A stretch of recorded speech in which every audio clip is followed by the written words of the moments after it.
Hello everyone, welcome to Diagnosis. So today we have this case of a 56-year-old male who is presented with the black discoloration around the grade 2 region. So here in the image we can see that there is presence of these black discolorations around the grade 2. And from the history it was noticed that there was presence of initially a mole in the patient which was present since birth and its size is increasing since the last 6 months. So from these findings we can say that it is the case of a melanoma. More specifically talking, then it can be a superficial spreading acral melanoma. Acral melanoma. So why acral? Because it is there in the acral part of the body. Now talking more about melanoma. What is a melanoma? Melanoma, it is the cancer of skin. Melanoma is the cancer of skin. Melanoma is produced. It is generally the tumor which is produced by the malignant transformation of the melanocytes.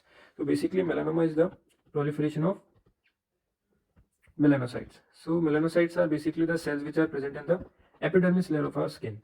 Melanoma is one of the most severest form of the skin cancers, or we can say that the dermatological cancers, and it is the highest mortality rate among all the dermatological cancers. It is quite common in the young people and also in the middle-aged people. Now talking about the various risk factors for the melanoma. So in the patient there can be presence of any family history, there can be presence of some personal characteristics, and there can be a sun exposure for a very long duration. Basically presence of a high sun exposure. A high sun exposure. And in the personal characteristics, the specific characteristics can be presence of blue eyes in the patient, presence of a fair complexion or a pale complexion, presence of fair hair color, and presence of multiple moles. These moles are also known as the melanocytic nevi. Melanocytic nevi. So these are some of the major risk factors which are there for the melanoma. So the progression of melanoma, it occurs in two growth phases. So first of all, there occurs the radial growth, and then it is followed by the vertical growth. So now if we talk about this, then let us assume this is the epidermis layer of our skin. This is the basement membrane, and these are further the dermis layer and the hypodermis layer. So now initially there was presence of this mole, a melanocytic nevi we can say, and then there occurs the presence of this radial growth in the radial direction. Then it starts spreading towards the basement membrane, towards the dermis, that is the vertical growth phase. So this is followed by, so the radial growth phase is followed by the vertical growth phase. So now talking about the stages of melanoma. So we have 5 stages of this melanoma. First of all, there is stage 0, then stage 1, stage 2, stage 3, and then stage 4. So in the stage 0, the melanoma is limited to the, we can see that it is limited to the topmost layer of the skin, and there is presence of the radial growth phase. Radial growth phase. In the stage 1, it starts spreading towards the dermis layer, and the radial growth is followed by the vertical growth phase. The thing to be noticed is that the depth of the melanoma is less than 2 mm in the stage 1. In stage 2, it further starts spreading towards the hypodermis layer and the further layers, and the depth is more than 2 millimeters. In stage 3, along with spreading towards the layers, it also starts spreading to the nearby skin and to the nearby lymph nodes, and the tumor can be of any depth. It can be of any depth. And in the stage 4, we can see that there is presence of, along with spreading to the nearby lymph nodes in the skin, it also starts spreading to other organs also. Other organs can be like bones, lungs, liver, brain, intestines, etc. And then as we see the progression from stage 0 to stage 4, we can see that there also presence of this elevation above the skin surface. So these are further stages and the further stages of the melanoma and the changes which occur. So for the examination of melanoma, or we can say that the characteristics of melanoma, we have this mnemonic characteristics.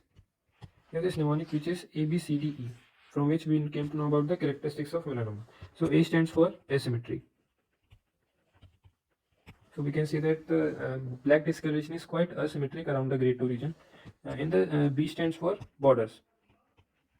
So the borders are also quite irregular, as we can see in the image. C stands for the color.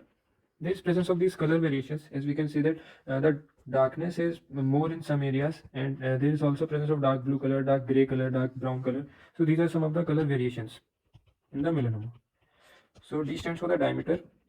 So the diameter is generally more than 6 millimeters. E stands for the elevation. So as we can see, there is presence of these elevated surfaces in the melanoma. So these are some of the characteristics of melanoma and how we can examine it. So for the diagnosis of melanoma, we have certain techniques which can be very helpful.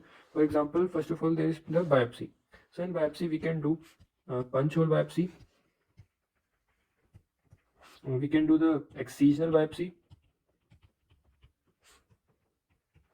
We can do the lymph node biopsies.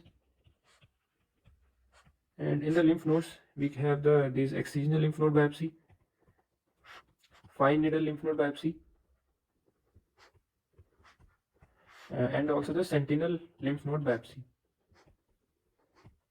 So these are various biopsies which can be done for the diagnosis of melanoma.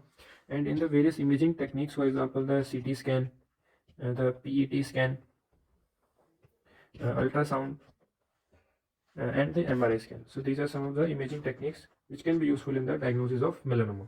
So in the treatment part, the surgical removal of melanoma is quite successful, and along with the surgical removal, in the adjuvant therapies. Adjuvant therapies are basically given when we limit the spread of the melanoma. Adjuvant therapies. So in these therapies, we can use alpha interferons. We can use the granulocyte macrophage colony stimulating factors. So use of these agents can be quite useful. And when it reaches the advanced stage, that is the stage 4, then use of some of the drugs like cisplatin, vinblastine, interleukins 2, temozolomide, and dacarbazine are quite useful. So these are some of the treatment modalities which can be used in the melanoma. So now talking about the factors which are responsible for the poor prognosis of melanoma. So first of all, it is the thickness of the tumor. More the thickness of tumor, more poor will be the prognosis of melanoma. Number of positive lymph nodes. More the number of positive lymph nodes, it means that the melanoma is progressing quite higher and it is spreading to the nearby regions. So more the number of positive lymph nodes, more poor will be the prognosis. The prognosis is more poor in males than for the females. It is more common in the Asian white males. Talking about the age group, then it is more common in the people ranging from the 55 to 57 years of age. 55 to 57 years of age people are at high risks, and it is more common in young and middle-aged people. Talking about the symptoms of melanoma, it can include the itching, presence of bleeding, the development of ulcers. So this was all about melanoma. Thanks for watching, and don't forget to like, subscribe, and share Diagnose It. Also follow us on Instagram. Thank you.